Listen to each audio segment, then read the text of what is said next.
Hello future doctors and वैदों। पिछली video में हमने कवर किया था कि काउंसलिंग का रजिस्ट्रेशन कैसे किया जाता है दोनों ही कोटास से। आज हम देखेंगे कि बीएमएस का फुल ब्रेकडाउन क्या है, मतलब आपको पूरा रोड मैप मिल जाएगा। अभी तक हमने जितनी भी वीडियो शूट की हैं बीएमएस के बारे में, आज आपको उसका पूरा का पूरा एक रोड मैप मिलेगा, लाइक आपका रिवीजन हो जाएगा। तो ये एक क्विक रिवीजन वाली वीडियो है, तो उसको एंड तक ज़रूर देखें। तो सबसे पहला है एलिजिबिलिटी चेक, जो मेन है, जो है हमारा एंट्री का दरवाज़ा। तो सबसे पहले बात करेंगे कि इसकी बेसिक एलिजिबिलिटी क्या है। बिना इसके बीएमएस में आप एंटर नहीं कर सकते। फर्स्ट 12th में आपको 50% मार्क्स लाने पड़ेंगे, किसमें? फिजिक्स, केमिस्ट्री और बायोलॉजी में 12th पास। उसके बाद एज रहती है आपकी मिनिमम 17 ईयर्स और नीट एग्जाम मैंडेटरी है। नीट देना ज़रूरी है, चाहे आप कोई भी कोर्स करें, आपको नीट देना मैंडेटरी है। एंट्रेंस एग्जाम नीट ही वो पहला स्टेप है जिसके थ्रू आप बीएमएस में आप आयुर्वेदा में घुस सकते हैं।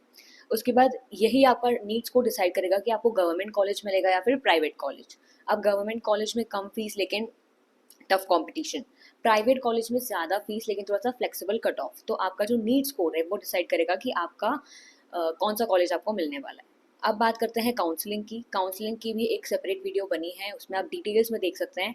इसमें आपको सिंपली बताया जा रहा है कि रोड मैप क्या है। तो थर्ड रहता है काउंसलिंग। अब नीट क्लियर तो हो गया। अब सबसे टेक्निकल स्टेज है हमारी काउंसलिंग। काउंसलिंग क्या होती है? दो टाइप की काउंसलिंग होती है, all India quota, state quota. All India quota में क्या होता है? डबल ए ट्रिपल सी उसको कंडक्ट करता है, Ayush admission central counselling committee. और स्टेट कोटा में हर स्टेट अपना अपना अलग अलग पोर्टल। तो अब बात करते हैं रिक्वायर्ड डॉक्यूमेंट्स की। वो आपको हर वीडियो में बताया जाता है कि क्या क्या है, तो उनको अच्छे से स्टोर करो। जो है नीट का स्कोर कार्ड, 12th की marksheet, caste certificate, ID proof, passport photo etcetera.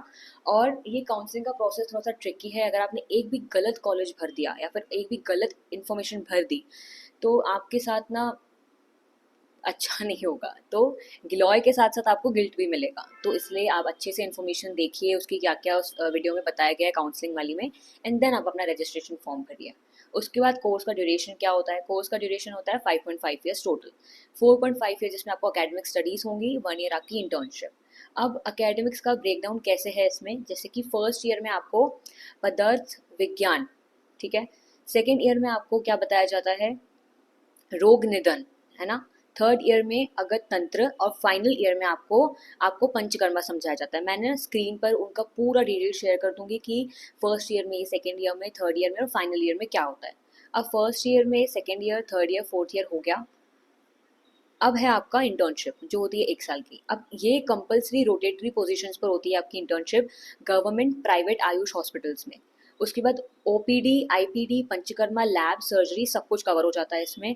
यही वो टाइम है जहाँ आपको फाइनली डॉक्टर साहब बुलाया जाएगा, ठीक है। तो ये है आपका इंटर्नशिप।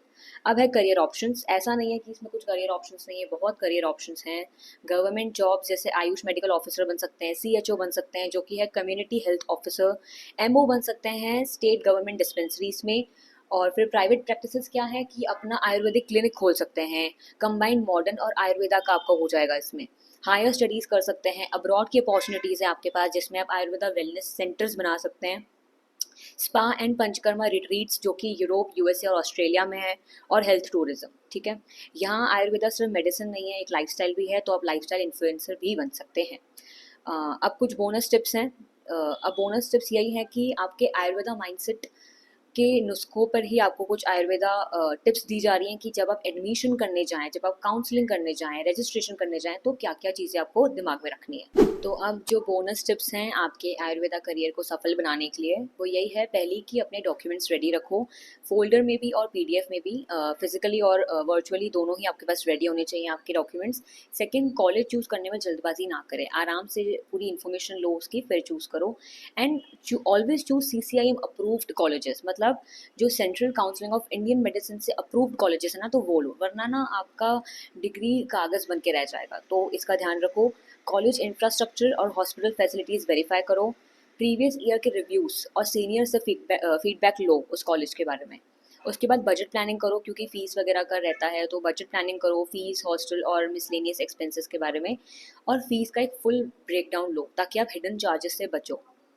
कोई कह रहा है कि इतने में आपका फ़ीस हो जाएगा और फिर बाद में ज़्यादा फ़ीस दे रहे हो, तो ऐसा नहीं करना। तो हिडन चार्जेस से बचो, इसीलिए फ़ीस का पूरा ब्रेकडाउन लो। और कभी भी आप एडमिशन ले रहे हैं, आपको कुछ समझ में नहीं आ रहा, तो आप काउंसलर्स के थ्रू ले सकते हैं। तो दोस्तों, ये था आपका फुल रोड मैप, आपका 12th से लेकर आपकी फाइनल आयुर्वेदा की जर्नी तक। तो अब अगली वीडियो का वेट करें, जहाँ पर हम कुछ मिथ्स और फैक्ट्स के बारे में अबाउट आयुष काउंसलिंग डिस्कस करेंगे।